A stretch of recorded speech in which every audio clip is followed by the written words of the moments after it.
Alliance directory and stay in the loop on the latest events from Lynchburg Tourism. It's all right here. Local news, weather, sports, deals, and more at the lynchburgportal.com. Your gateway to everything Lynchburg. So the metaphor for this TrostLaw.com fast take, which comes your way from the aesthetically unappealing parking garage right across the street from Trost Law's offices in downtown Lynchburg, is that sometimes just get it done, like this fast take. And like the Virginia Tech Hokies Wednesday night at Syracuse, they erased the deficit, they came back, they got a big road win in the ACC to go to 4-3 in conference play. They're not style points right now for the Hokies, but they are wins in climbing out of that interconference early deficit.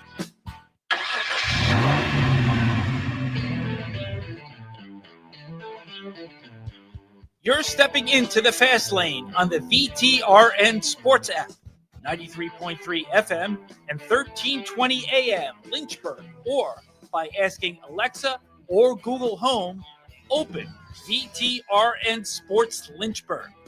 Now, take the fast lane through the topics that matter across the Commonwealth. This is the Fast Lane with Ed Lane.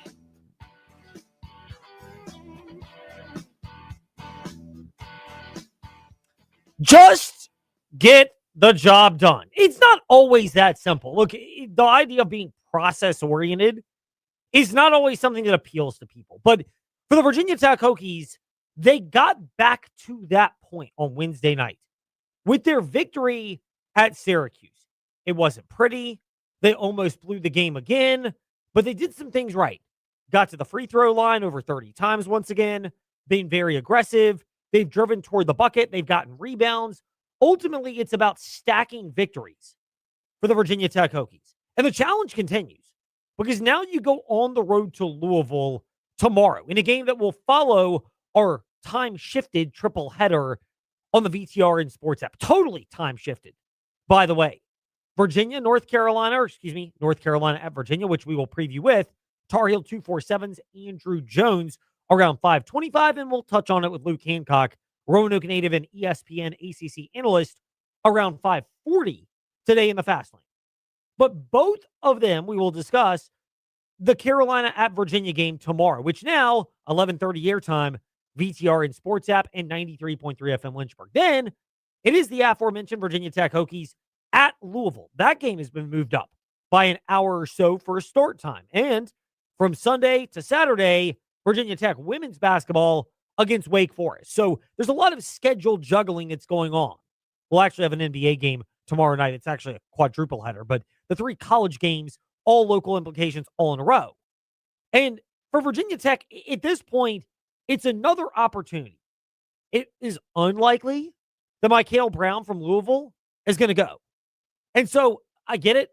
Without him, top 10 caliber pick in the upcoming NBA draft, the Cardinals are a different team.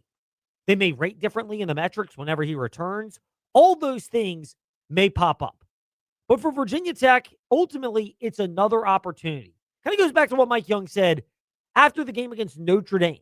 At this point, a lot of it is just finding a way to stay focused on the opportunities that are there where they're all gettable games, but it's the second of 2 straight road games, and with an adjusted janky travel schedule, finding a way to just lock in and get the win. To lead by double digits for the rest of the game, you daggone right I'm going to hammer on, and I hope it comes to fruition. Hey, Go ahead. and sort of, is that something you were hammering home during practice this week? Like, what were you focusing on practice in order to keep doing not just winning the game. All right, playing winning basketball, rebounding, taking away the arc, which we did. Those are things Virginia Tech did well against Notre Dame. And honestly, they did a lot of it well for a good chunk of the game against Syracuse, but it was inconsistent. Had a run early for Syracuse, got a double-digit lead. Virginia Tech comes back, takes the lead, then all of a sudden it's challenging. But you're looking at this matchup, and this is the second game of our triple header. All the action starts at 11:30 a.m. It'll roll in from the Virginia Tech or from the Carolina-Virginia game to the Virginia Tech-Louisville game. I think 2:15 is the tip-off time now for that game. Whatever it is, we will carry you through the end of the better. If the Carolina-Virginia game is remotely close, that's what we're sticking with. Then we'll roll over to Virginia Tech men, and then we'll roll through that as long as possible to Virginia Tech women's basketball. So that's the approach for us. But for the Hokies right now, look, there's not style points. You can focus more on that, But they need to ultimately figure this out. But it's all of these. You're on the road. You're in the ACC. They're not firing on all cylinders the way that the Virginia Cavaliers are. We'll get to that in a moment. But you're going to have these fights, and through all the criticism, justified, I would add, when you're blowing leads, not making shots, you at least have the mental toughness to take it to the other team and to hang in there, and you're aware, mentally preparing, going into a game, knowing you're going to have more battles. We're going to have a bunch of knockdown dragouts. So you either built for it or go do something else. And I'm really looking forward to it. All those experiences, 4-0 in overtime, the experience in here against, those others that it didn't work out for us. We learn from and fight like hell to not let it happen again. To their ever-loving credit, they have bounced back, they being Virginia Tech, from losing these close games. Now, you keep flirting around with disaster. I'm going to get somewhat graphic here, but I'm not going to actually use the word. There's the old saying, bleep around and find out. Starts with an F, you can figure the rest of it out. It applies to Virginia Tech. You keep being in these close games, and more importantly, not just back and forth close games, but games where you have the lead late and you're not making the clutch plays, TJ. That's where it starts to bite you for Virginia Tech. And look, if you go to Louisville and they're hungry and they play with a different sense of urgency and they beat you by 10, I can understand that happens. Where I'd be more upset for Virginia Tech is if they get blown out by 20 and it looks like they're just disengaged from the very beginning of the game. Or they're in a game where they have a lead built up in the second half. First half leads, they're fickle. We see it all the time. But a second half lead and can't hold it on, that's where I'd be much more concerned if I'm Virginia Tech tomorrow at Louisville.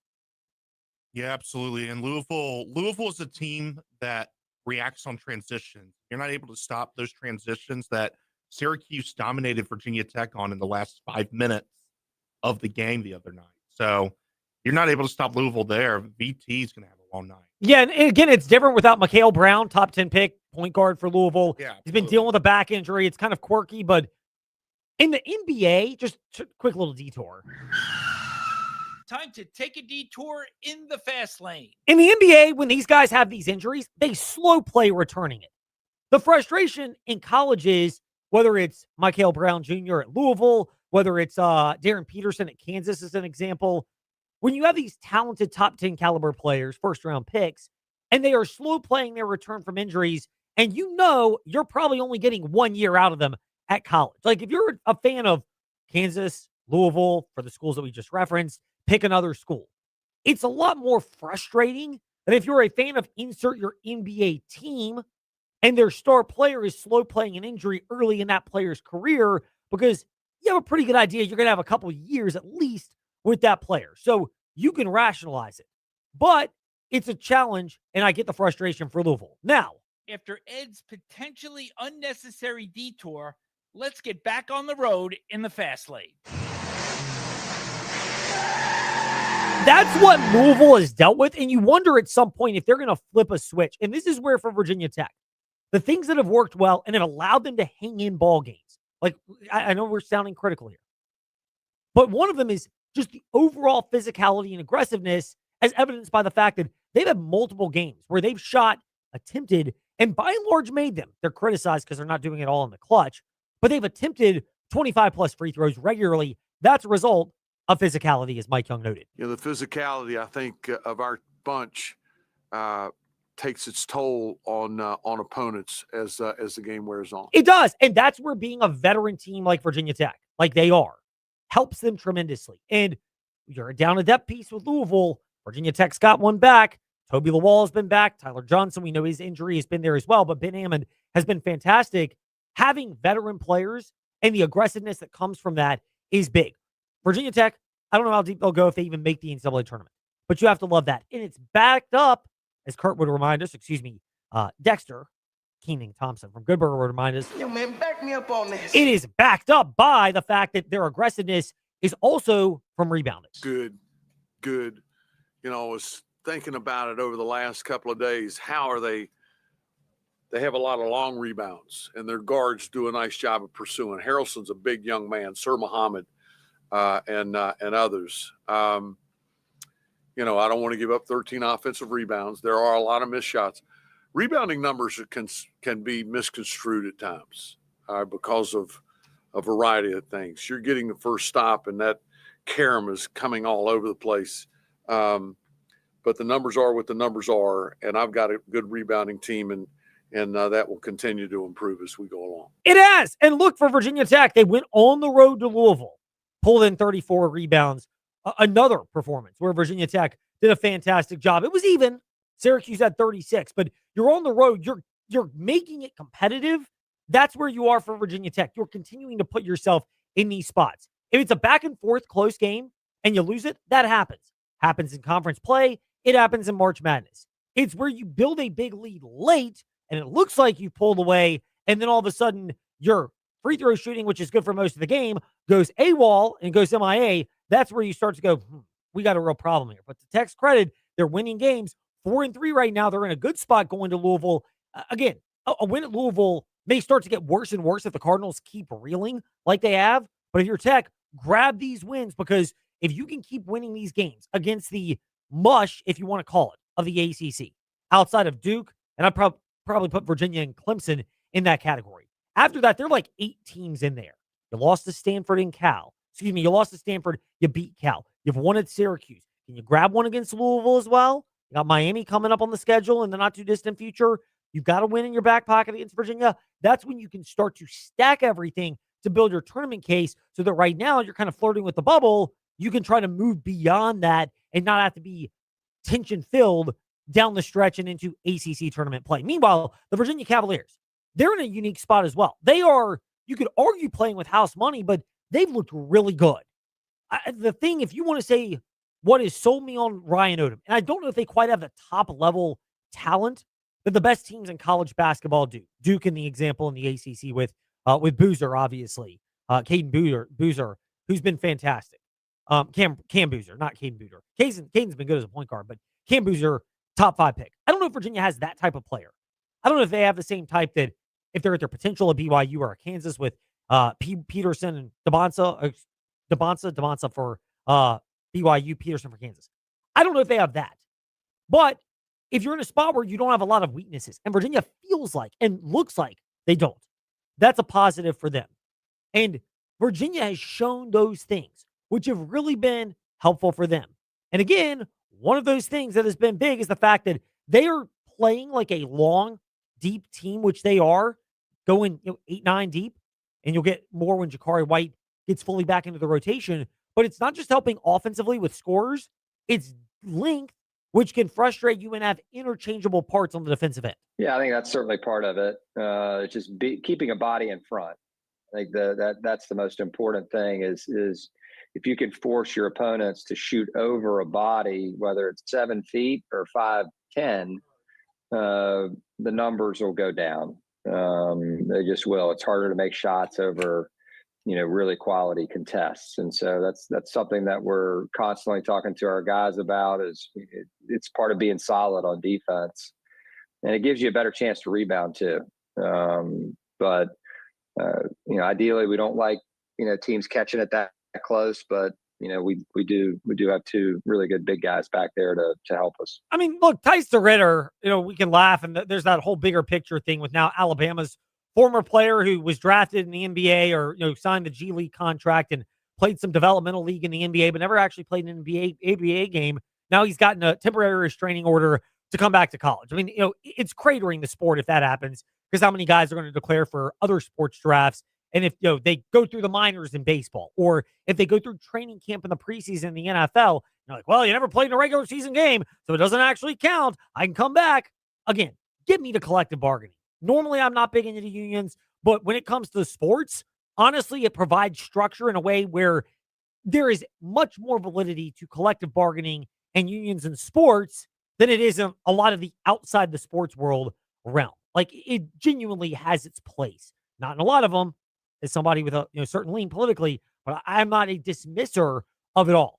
But you look at that right now, and Virginia has developed and benefited from having mature players who played in professional leagues overseas.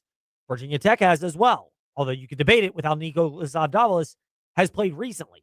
It's the reality in college sports. And if you're the coaches of those programs, you're doing the best you can. And look, I don't know how the season will end for the Hoos and the Hokies, But right now, the coaches are doing the best they can in terms of finding the right resources and finding the players and playing within the system. Kind of goes back to the old Darian Mensah deal where he's trying to leave Duke to go to Miami.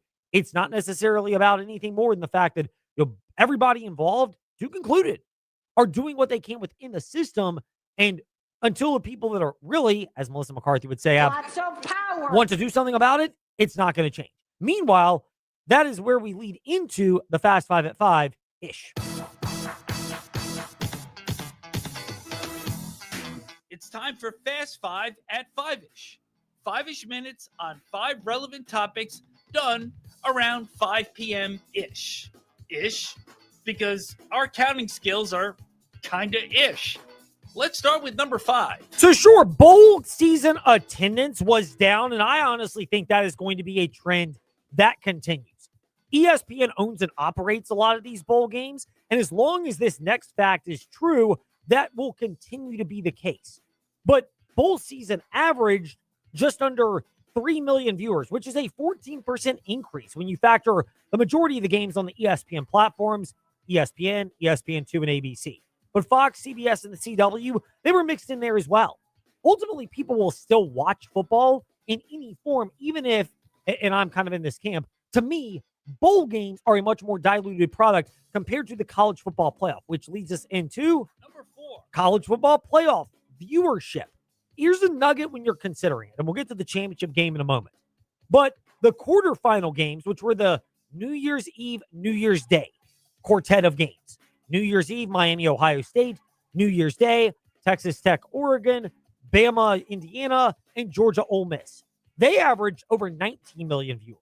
The next round, the semifinals, dropped to 18 million, Indiana and Oregon on a Friday, and just under 16 million for Miami and Ole Miss on a Thursday. A lot of that I would go into additional detail is you're playing those two games on New Year's Eve, New Year's Day in a desirable TV time slot. And I get it. People have New Year's parties and plans, but now that you can count viewing in large groups, bars and streaming and everything else, it kind of, I think, paints a more accurate reflection of how people are interested in it. People are gathered around. You've got the next slate of games, and it kind of throws people off. But it rebounded, as we get to discuss in number 3, the College Football Playoff Championship game. 30.1 million viewers. For Miami against Indiana. Again, to get my usher on, I was kind of a viewer because I was listening on the VTR and Sports app, your home for fantastic play-by-play. Just download it on your phone and listen to VTR and Sports wherever you are. But I did watch the All 22 cast where they have kind of the sky cam. I'm a nerd, TJ. It is what it is. No shame. And I watched, so I was part of that. I think there was a lot of hype. And ultimately, the Indiana appeal of, wow, could they actually do it? They did. Played into it. And yes, Miami, the star power, the fans itself, Indiana dominated the attendance. But the star power and all the people and the celebrities on the sideline, there are two programs in college football that bring that out. And I think it does attract viewers and folks on the casual side. And it's Miami and USC.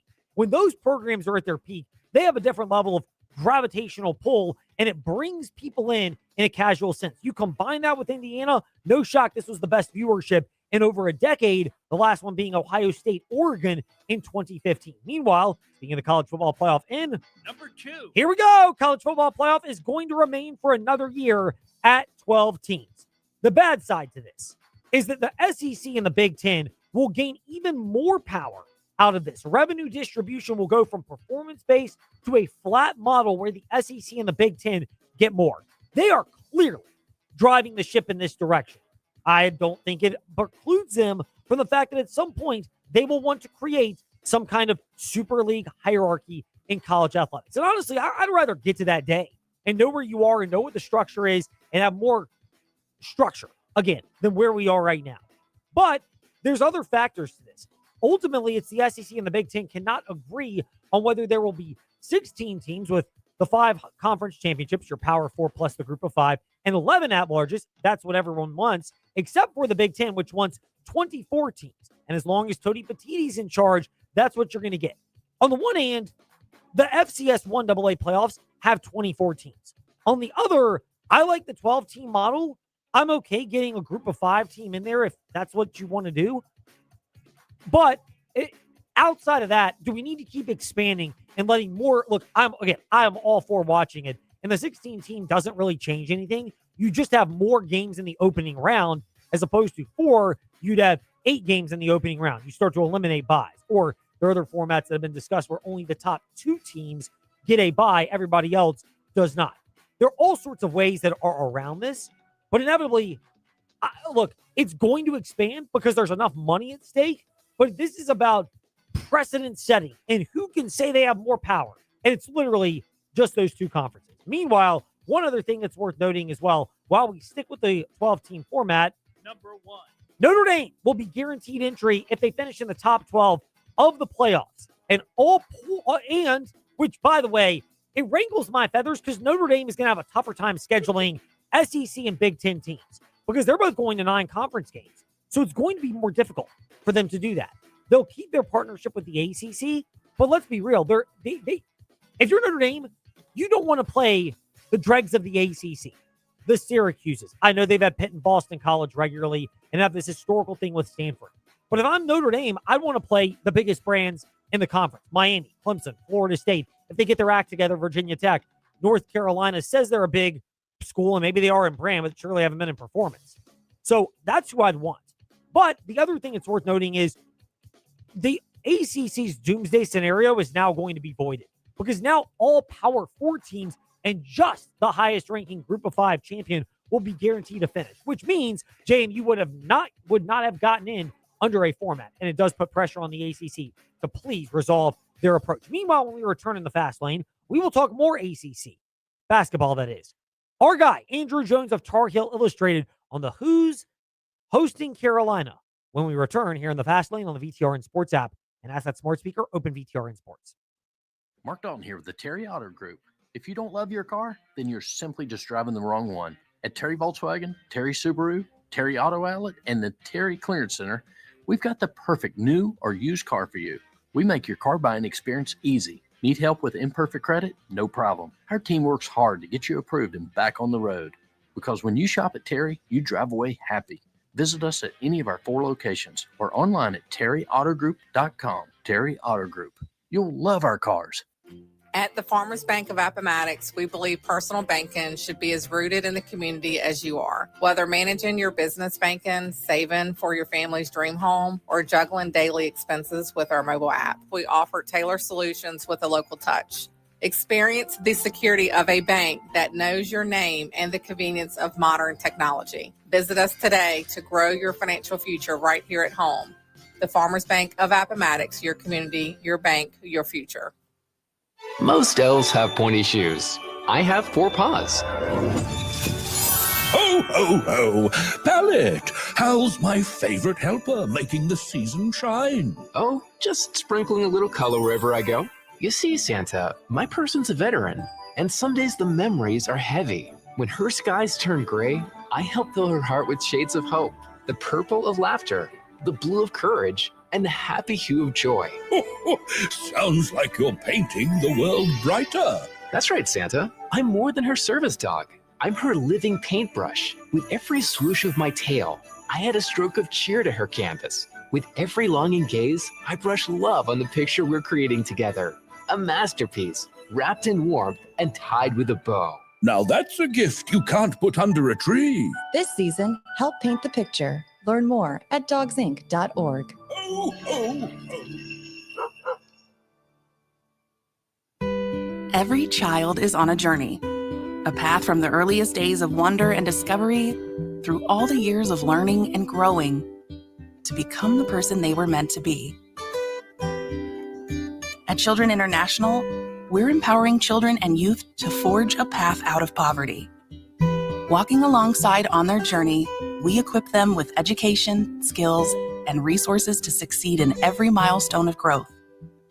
From early childhood to starting school, through healthcare access and learning to read, to life skills, job skills, and leadership training, and into employment.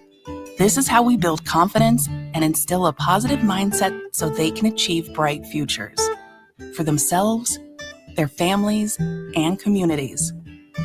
Learn how you can join the journey and help end poverty for good at children.org today.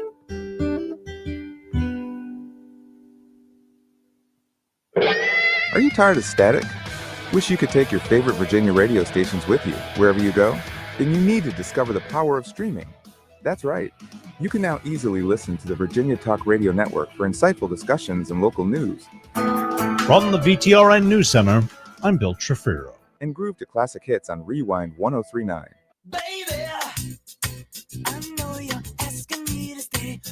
All from your smartphone, tablet, or computer. No more fiddling with the dial. Just download your favorite radio app. Search for Virginia Talk Radio Network or Rewind 1039, and you're ready to go. Stay connected with your community. Good morning. This is Kimberly McBroom in the WDBJ 7 Newsroom with our Virginia Talk Radio Network news update. And enjoy the music you love, anytime, anywhere. Streaming the Virginia Talk Radio Network and Rewind 1039. It's that easy. Virginia Talk Radio Network, Rewind 1039. Now streaming. Hey gang, this is Bud Foster, former defensive coordinator for the Virginia Tech Hokies. Catch the Fast Lane weekdays 5 to 6 p.m. on VTRN Sports 93.3 FM.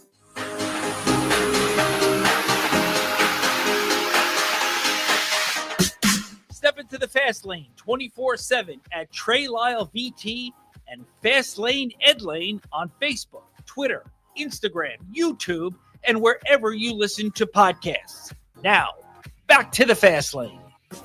According to my not-so-skilled meteorological capabilities, just looking at my apps, the snow is not supposed to start until at least after 5 p.m. We bring that up in the Fast Lane because we send our prayers to our friend Andrew Jones of Tar Heel 247, who is with us in the Fast Lane, that he and possibly I, if I'm able to make it up there as well tomorrow for the Carolina-Virginia game, can make it back to our homes before all this winter madness from Snowmageddon 26 takes place. Andrew, we hope and pray that you will accept our safety and travels, particularly on the way back tomorrow from Virginia hosting North Carolina, where we hope and pray you will be. I'm on my way right now. I'm in between Petersburg and Richmond as I speak. And you know how long I stay after games? I stay after and I write forever. I do a couple of podcasts and I'm always quite busy. And I usually stay for 4 or 5 hours before I leave.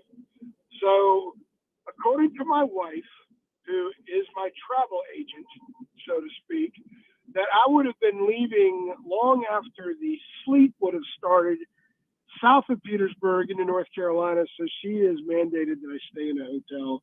So I will actually be in a hotel in Short Pump, which is, I guess, west of Richmond, for at least tonight and Saturday night. So I will be safe and well, and I will have electricity because actually where I live in Raleigh, I technically live in Wake Forest, we're supposed to lose electricity for a couple of days. Well, so I got to do my job. So my wife's like, hey, stay away, go to a hotel, do your work, and we'll freeze to death, but we'll be okay. So, boy, I think she just wants to get rid of me for a couple of days. I honestly see, this is what our congratulations to Trey Law from the morning warm-up. He just got engaged earlier this week. You can hear him 7 to 8 a.m. VTRN Sports app. Our producer, TJ Wilkerson, whom you are seeing, those that are watching at VTRN Sports and Fast Lane Ed Lane on Facebook Live and YouTube, they can all see this. So they can see what's going on. The quote to describe marriage that I heard, it's brilliant. I give Jim Courier, the tennis player, a lot of credit. He was telling Alex DeMinor, who's a tennis player currently today, that when he gets married, he's about to become a 49% shareholder in an absolutely wonderful company because, of course, the wife is a 51% shareholder. For TJ, 51. For Trey, for me, yeah, I mean, you have as much say as you want, but you never get maximum power. Yeah, well, 51, I would take 51 today and run to the bank, dude. 51, good God. Or 41, 51 for her, 49 for me. The good thing is I get to stay at a Hilton, so, she's actually pretty good about the travel. I will give her that. I was in California last week for 6 days because Tar Heels played Stanford and Cal, but I've said for years, she and my daughter are the winner because I'm gone and they get to watch whatever they want. They get to order from Instacart whatever they want. and I know because it shows up on my account. So I let them have fun, and I get to go do what I do, and it works out well for all of us. All right. Speaking of fun, well, our fun is the work that we get to do and call it work, Andrew. Let's not kid ourselves. You do it for Tar Heel 247. We're at Fastlane, Ed Lane, Facebook, Twitter, Instagram, and wherever you listen to podcasts, along with the VTRN Sports app. Are we going to have a fun game tomorrow in Charlottesville between Carolina and Virginia? I would say the odds are pretty good that UVA fans will enjoy the experience. I really like this UVA team. Carolina is working through some stuff now, and Notre Dame was the right opponent for them to get the other day to kind of feel good about things and maybe fix a few things that have not been going well. I think UVA is a terrible matchup for the weaknesses of this Carolina team.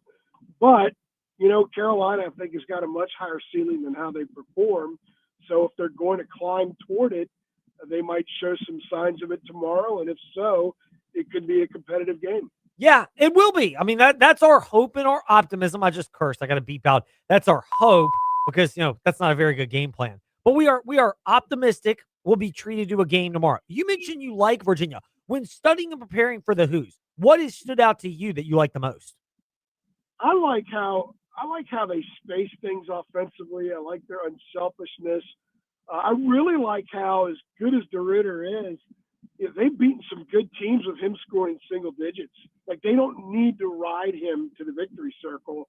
They have a lot of guys that can take care of business. They can score quickly because everybody on the floor can put the ball in the basket. I love the way that they use the floor to get open looks for each other. When you watch Virginia play, they don't take a ton of highly challenged shots. It's almost like the discipline that Tony's teams had, this team has. They just do things quicker. And I like that because I think that's the way the game is supposed to be played. I didn't know how good a coach Ryan Odom is until now. I saw his previous teams. I know what the track record is. I know his dad. I used to work with his dad. I'd like to see him do well. And I like UVA basketball being good. I think it's important for the ACC that Virginia matters a great deal. And they don't have a Cameron Boozer, Ed, but I can't help but think the last few weeks that the best team in the ACC over the last 3 weeks has been Virginia. You think about, they go to SMU and win. They go to Louisville and win the way they did. They take NC State out from the get-go. And then you go back into the early December, the way they took Texas out right away. They have the ability to deliver a kill shot early.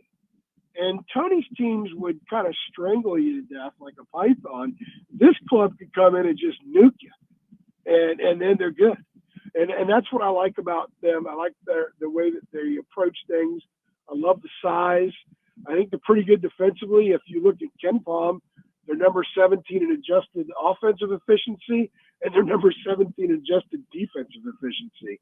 That's a good team. The computers aren't always 100% spot on, but they're not way off either. How does North Carolina win this game? They're going to have to shoot really well from three-point range to make up for what I think is a so-so half-court offense. They don't get a ton of stuff in transition because they don't force a lot of turnovers. So it puts a lot of pressure on them to excel in the half-court. They've made a change at point guard the last two games with Derek Dixon, who's from Vienna up in Northern Virginia. He's now the starting point guard. Jaden Young, who was at Virginia Tech previously, started the last game after not playing more than 4 minutes against a Power 4 team for most of the season. But he played well in California. So Hubert's like, look, Hubert called California, the 2 games out there, a bump. I guess connecting it to their horrible performance against SMU. But he started 4 different starting lineups in the last 5 games. So that's not really a bump. That means the coach knows they're sort of in crisis mode. And I do think they've been in that mode. And they're trying to find something that works in the half court offensively because they go through stretches where Caleb Wilson, who's an absolute lottery pick, doesn't even get shots off for 10, 12 minutes of game time because they cannot get into stuff and they don't run what I would consider a very difficult offense to defend. I was on the baseline down in Fort Myers on Thanksgiving. They played Michigan State, and the Michigan State players were calling out every play. They knew what they were running, and it just hijacked everything Carolina wanted to do. So if they could play a little faster and they could hit threes and open stuff up for their front court, then they have a chance because they have the best front line in the ACC by far. Lessar and Caleb Wilson are dynamite. They just don't surround them with guys that you can pencil in for anything. Andrew Jones, Tar Heel 247, giving us an overview of Carolina at Virginia tomorrow, 11:30 airtime. VTR and Sports app for that, part of our quadruple header of college and pro basketball action here on the VTR and Sports app. Stepping away from that basketball-related news to the news on Monday about the group of supporters that are trying to rally and make sure they renovate the Dean Dome rather than relocate to an off-arena campus. Where does this thing ultimately end? Well, the part off campus is going to be campus. Is going to be campus. It's called Carolina North. They're going to increase the student body by about 5,000. They're starting a whole science and tech thing. They're going to expand tremendously. They're going to have student housing on Carolina North. And what they want to do is they want to build an arena and do something similar to what the Braves have with the Battery down in Atlanta, where ultimately, once investors make their money back, UNC owns all this stuff, and they want to have concerts and all kinds of things there. And the reality is that the Dean Dome is dated in many respects. It will cost a tremendous amount of money to renovate, but the other thing is they have nowhere to play if they renovate. They can't go play in Raleigh at NC State. They're not going to play at Duke. They're not going to play in Greensboro. It's too far away. Even the Carmichael, where they used to play a long time ago, where the women play, it's been reduced to 6,800 seats, and it cannot house the men's basketball program. So they're not going to play there either. So they really have nowhere to go. And I think that the money people, the power people at the university, the ones who will ultimately make the decision, I think a long time ago have decided that it's going to be Carolina North, but there's such an overwhelming push from the emotional side and the historical side of players, and the video that Roy Williams put out, and then Tyler Hansbrough right after that. Man, if you're on the fence and you watch those videos and you start talking to former players and see what the student body did the other night, it's pretty hard to accept the idea of them playing somewhere else. But the reality, Ed, is that some of the argument is, well, Duke's still in Cameron, Kansas is still in Fogg, Indiana's still in Assembly Hall, UCLA's still in Pauley Pavilion. The difference is when the Dean Dome was built, it was all paid for by private funding. And a lot of the people who paid for it were given lifetime seats in the lower bowl. They can't sell those seats because those people own them for life. As long as that building exists, they sit there. And then you have 5,000 student seats in a 22,000 seat arena. Suddenly you can only sell about 10,000 seats per game. So they're not making nearly as much as you would think because of the size of the arena. So you go build something new, it eliminates the lifetime seat people, and they kind of get to start from scratch, and they get to sell the tickets for a lot more because it'll be a smaller building. They're talking about 16,000 instead of what they play now, which is just under 22. And they want to make it more of an experience.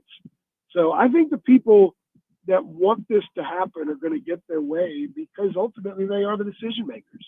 They're the people that want to build Belichick, so they got him. They're the people that want Carolina North. The school is going to lay down ground at Carolina North.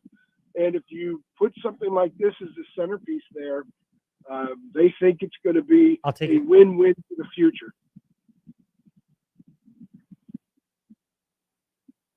Andrew Jones, Tar Heel Illustrated, with us here. Tar Heel 247. I got to drop one in the virtual swear jar as we sign off, Andrew. That's my penance, and what do I need to bring you as a peace offering tomorrow in Charlottesville? No, just you. Just get there and get home safely to your family, man. That's all. Yeah, it's interesting because I actually said THI one time on a podcast recently, and we're 6 months in now, and I'm pretty comfortable saying Tar Heel 24/7 and be a part of that network, and we've had a tremendous amount of success and an incredible response from fans. We're much larger than we were before, and that's phenomenal. But every once in a while, the THI thing kind of creeps in with me as well. Well, I'm glad I got your forgiveness, Andrew. We appreciate your time. We say farewell for now, and good Lord willing, see you tomorrow in Charlottesville. I'm looking forward to seeing you, my friend. Take care now. Andrew Jones, Tar Heel 247. I got it right in the fast lane. When we return, Luke Hancock, ACC basketball analyst. Get more on the Sheeler Motor Mile, your trusted dealer serving Southwest Virginia and surrounding areas for over 50 years. With more selection, more value, and more finance options. Plus, your trade is worth more. Shop local and save more with straightforward pricing, plus exceptional service and selection. Your search ends at the Motor Mile. Choose from over 900 quality pre-owned vehicles, plus a massive selection of new car brands in Southwest Virginia. Honda, Hyundai, Toyota, Subaru, Kia, Chevrolet, Mitsubishi, Chrysler, Dodge, Jeep, Ram, plus the used car superstore. 11 new car brands, 900 used vehicles at one location. Volume selling means volume pricing, and we've got more than any other dealer in the area. The Sheeler Motor Mile delivers choices. Here's the difference. Sheeler owns the finance company and makes getting approved for credit simple and easy on the Motor Mile. Flexible financing options for every budget to get you on the road fast. Get more on the Sheeler Motor Mile with a certified friendly staff and no games, no gimmicks. I-81 exit 118C in Christiansburg. Call 866-SHEELER1. Always open at Sheeler.com. VTRN Sports, powered by ESPN Radio. The games play here. It's time to find out who will play for Super Bowl 60 with Conference Championship Weekend. Cover starts at 2:30 p.m. as the Broncos take on the Patriots in the AFC Championship game. Then the NFC Championship game as the Seattle Seahawks will take on the LA Rams. Check out Conference Championship Sunday at 2:30 p.m. on VTRN Sports, 93.3 FM, 1320 AM, and the VTRN Sports app. Step into the Fast Lane 24/7 at Trey Lyle VT and Fast Lane Ed Lane on Facebook, Twitter, Instagram, YouTube, and wherever you listen to podcasts. Now, back to the Fast Lane. I guess you could say we are continuing our preparations for Snowmageddon 26 here in the Fast Lane and at the Virginia Talk Radio Network. Is good luck going to the grocery store. I've had to go the last couple of days, and blessings and prayers for anybody who has to walk in there because the lines are long, the patience is thin, and it just is what it is. And it's even impacting college basketball. We've seen it, and we've already touched on it with Virginia and North Carolina from Charlottesville, and the fact that Tony Bennett Court, the naming of the ceremony, is going to be moved back into the middle of February. Prayers that the weather doesn't impact it again. And yes, the Virginia Tech Hokies, whose game you can hear after that on the VTRN Sports app this coming Saturday against Louisville, also impacted by it. So the question now is our next guest, Luke Hancock, Roanoke native, ACC network analyst, and former Louisville Cardinal and Hidden Valley Titan, with us here in the Fast Lane. Luke, great to be speaking with you. Are you and your family surviving all the chaos around Snowmageddon? Thank you for having me. First off, I'm sure everybody's seen these little memes and whatnot where it's projected that we're going to have 0 to 165 inches of snow, and nobody knows exactly when it's going to start or when it's going to stop. So we've made the runs to the grocery store and kind of loaded up, but I think we're going to be all good. My trip this weekend, usually I'm up at ESPN in Connecticut, so they decided to keep us home this weekend, so I'll be doing all my stuff from the house and still be locked in on all these games, but seems like everything's changing. Everybody's getting ready, and the most excited person is probably my 4-year-old for Snowmageddon to happen. It's crazy. I mean, looking at the schedule for this Saturday, Florida State's at SMU, Boston College is at Notre Dame, which is odd because they're less impacted by many of us. And then Cal and Stanford, and those are the only 3 games that have not been moved up to like the noon or the 2 o'clock Eastern window. How many screens are you going to be juggling, keeping up with all this early game action Saturday? Somebody's going to need to take a picture of me because I will have, the phone, the iPad, 2 computers, and a TV all trying to check out games. Like you mentioned, noon's going to be crazy and 2 o'clock's going to be crazy. And then we just kind of wait around for the classic ACC battle between Cal and Stanford to close out the night. But it's all good, man. This is kind of what we're used to, and maybe a little bit more jumbled up at the beginning of the day, but it's going to be awesome. Great slate of games, and almost halfway through the conference slate. It seems crazy to say that. I mean, everybody's at least a third of the way in, and season's rolling, man, rolling right along. It is. And, you mentioned the conference slate. We're approaching the halfway point of that. North Carolina and Virginia is the big early game in our area, of course, with Tony Bennett Court delaying the announcement, and the announcement's been made, but the dedication ceremony, it's been moved back to the Miami game in the latter part of February. For Virginia, are we at the point now where they might need to be considered as the second best team in the ACC, given what they did in your backyard against Louisville and following it up against SMU before the bye and getting ready to take on Carolina Saturday? I certainly think so. I think, you ask who would have the biggest problem with that. And, Clemson probably going to be the one to stand up and say, hey, we're right there with one loss as well. But I think the eye test right now, Virginia seems like the most complete team. Both sides of the ball, offensively, defensively, they've got a really special group. There are some pieces maybe you didn't think would be quite as impactful, guys like Chance Mallory that have stepped up and been huge pieces for this team. The studs, guys like Malik Thomas, have really turned it on lately. They've got the bigs and the interior presence, shot blockers, can really defend in there, can finish inside. They've got shooters, they've got slashers. They just, again, I look at this team, there are not a lot of holes with this Virginia roster. And, you look at how they're playing comparatively to other top teams across the country. When you have a top 20 offense and you have a top 20 defense and you're not turning the basketball over, you're starting to see, man, this team could easily be a one-loss team up to this point. I mean, your one loss in conference play is that triple overtime game with Virginia Tech. Obviously could have gone either way. And probably their worst performance of the year was against Butler on a neutral site. That's the only two losses. Like, Virginia is steadily climbing. The metrics love them. I'm ready to anoint them as playing the second best basketball in this league. And certainly I think when it does come time to give Duke a challenge, they will be up for that challenge. They'll only have one matchup against Duke. That's a little over a month from now in February, and it's down in Durham. When you look at Virginia right now, and Luke Hancock, Roanoke native, ESPN and ACC Network basketball analyst, is with us in the fast lane, is the one thing missing from Virginia that next level explosiveness and athleticism and skill, the way that Duke has, particularly with the generational talent in Boozer? Well, I'm gonna key in on the words you chose, right? Like explosiveness, high level athlete. Like, Boozer is certainly a high level athlete, but he's not this like explosive AJ DeBansa type athlete. He's not Cooper Flagg who's just going to try and dunk on you every second. Like, I think they're showing there are different ways to get it done. Virginia, Cam Boozer, certainly have athletes across the board, but like, I like Virginia's style. Maybe not going to wow you with jumping over people, but they're solid. They play well together. And I like how the pieces tend to complement each other. A lot of versatility, a lot of complementary skill sets. If you're trying to find holes in this team, I guess elite athleticism might be that one knock. But again, shot making, fundamentals, being sound with the basketball, playing off of 2 feet, those things kind of counter that elite athleticism. And that's coming from a guy who was slow and not very athletic, but I still found a way to get it done out there. I see Virginia basketball as just getting it done. Again, not very many negatives with this team. So you mentioned that, and I wouldn't undersell your athleticism, Luke, although we remember you from when you were at Hidden Valley, George Mason, and Louisville, as being a good athlete and certainly a good three-point shooter.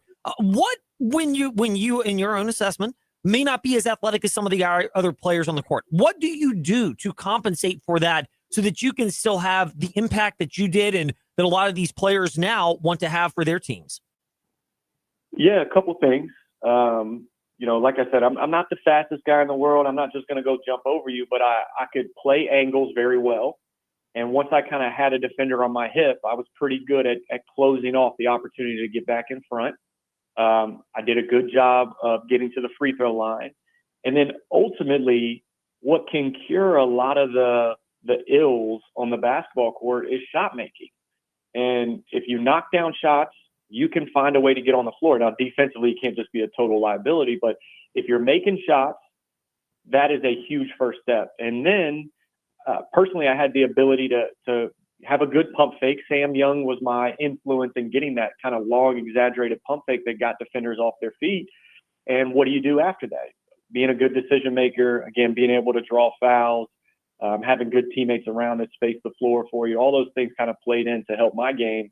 And again, I think Virginia has so many of those guys and those pieces to the puzzle that not that they don't have athletes, but they can kind of get away with playing off these long closeouts, using pump fakes, getting to the free throw line, just a real complete offense when you start to look at all these pieces. I mean, DeRitter is probably the best example on Virginia.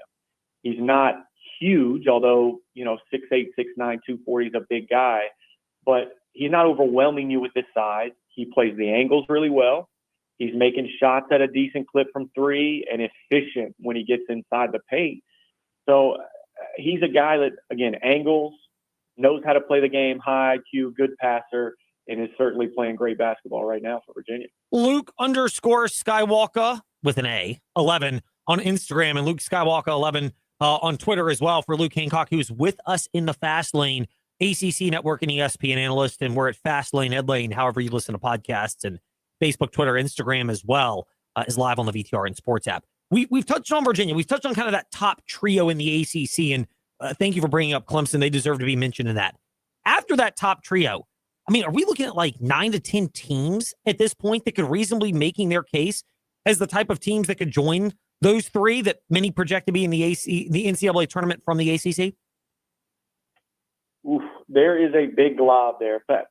Mark Packer used to call it the glob, kind of right after that front list of teams there. But yeah, you've got a ton of teams that are right in that mix. Miami, Virginia Tech, North Carolina, SMU, Louisville. You could probably throw Syracuse in there. Stanford's held up well to this point. Teams like NC State could surprise you if they continue to put things together. Maybe not a great body of work now, but could certainly surprise you. Even Cal, I mean, they're a team you have to go in there and with a great game plan, bringing your own energy and not underestimating them at 14-5. They've got a pretty good resume together as well. And right now, there are a few teams you kind of don't want to take a loss to because they'll be resume killers.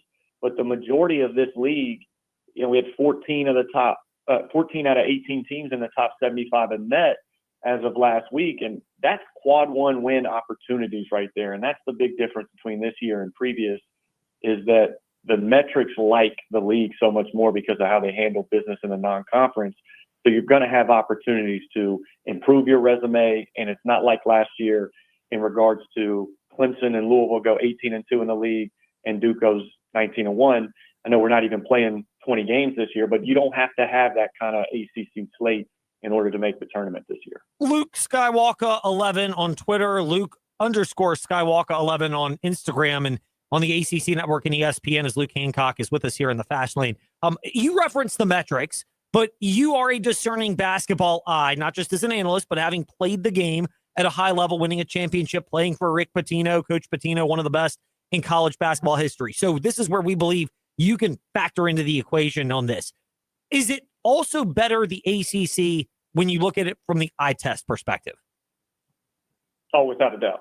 Without a doubt. I mean, sometimes your record is what it is, and that you can't get away from it. But there's plenty of teams that have been really close, have had lots of opportunities, and had close losses to really good teams. A team like Louisville, that maybe their record might not indicate how good of a team they are, especially when fully healthy.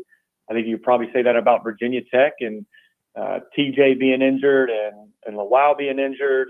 How many close losses? Like you look at the losses Virginia Tech has suffered, and they are brutal, heartbreaking losses. Number one, that those losses aren't as bad in the metrics because the margin factors in. But number two, that's not a team that you can go in and take lightly. Like this game against Louisville this weekend is going to be a big time basketball game, and could be a huge resume win for Virginia Tech. Could be a kind of get right game for Louisville and them starting to continue to ascend a little bit. And again, injuries playing a big part of it. Both those teams kind of waiting on guys to come back. But yeah, I mean, eye test, without a doubt, the league is better as a whole. And you could go all the way to the bottom. I saw Florida State is going into the season picked as the worst team in Power 4 plus the Big East. And I saw them play in some exhibitions early, and I said, no way. And they might not be great, but there's no way they're going to end up as the worst team in college basketball, major college basketball. So I think that's played out. Again, some of the teams at the bottom, injuries and maybe not having a full complement of guys, but the league as a whole is dramatically stronger than it's been the last few years. A couple more with Luke Hancock with us in the Fast Lane. We're grateful for your time. Virginia Tech at Louisville. That's the second game of our slate Saturday on the VTRN Sports app. Mike Hill Brown Jr. for Louisville has had injuries. You referenced Toby Lawal and Tyler Johnson for Virginia Tech and their injuries. Both these teams are kind of in that clustered blob, as we were discussing earlier. Because of the injuries and how these teams are scrapping right now, do you expect maybe a more physical, intense game than you would even normally get and is a staple of ACC play when they square off Saturday? Probably. There's so much chaos going on. I'm anxious to see who's going to be able to kind of lock in, moving game times, travel schedules, and everybody just anticipating all this snow. It can be distracting for teams. So I am anxious to see how Virginia Tech comes in and how they really start the game. The bookends we always talk about to start and end halves are really important. When Louisville played Virginia, it was the start of the game that killed them. They just started out not embracing the physicality. And, Virginia Tech and Mike Young, they're going to go watch film on all of Louisville's games. They're going to see if you go punch Louisville in the mouth first, that is your opportunity to take control of the game. So I again, not with all the distractions, but game plan wise, I think Virginia Tech will think we got to go in there and punk these guys. And most of that happens with front court play, right? The bigs. And Virginia Tech, with their depth and a full complement, is more athletic and more physical than Louisville. So we'll see if that is the difference maker in this game and really sets the tone early. Sounds like we'll be able to feel the intensity and physicality through the speakers on the VTRN Sports app this Saturday when Virginia Tech and Louisville square off, and throughout the games that we carry right here on VTRN Sports, powered by ESPN Radio. Luke Hancock with us in the Fast Lane. Luke, thank you for your time today in the Fast Lane, and rest assured in the Roanoke and Lynchburg areas, people have already gone as crazy as they have out where you are in Louisville for Snowmageddon. Well, stay safe, man. It should be wild knowing how weathermen do things. We could have a couple inches or we could have 2 feet. So we'll expect anything to happen. And as far as the games go, between Virginia Tech and Virginia, this is going to be a weekend to be locked into college basketball. Thanks for having me, man. We'll do it again soon. It's our pleasure. Luke Hancock, and a great way to wrap up the Fast Lane. If you missed it, Fast Lane, Ed Lane, however you listen to podcasts on Facebook, Twitter, Instagram.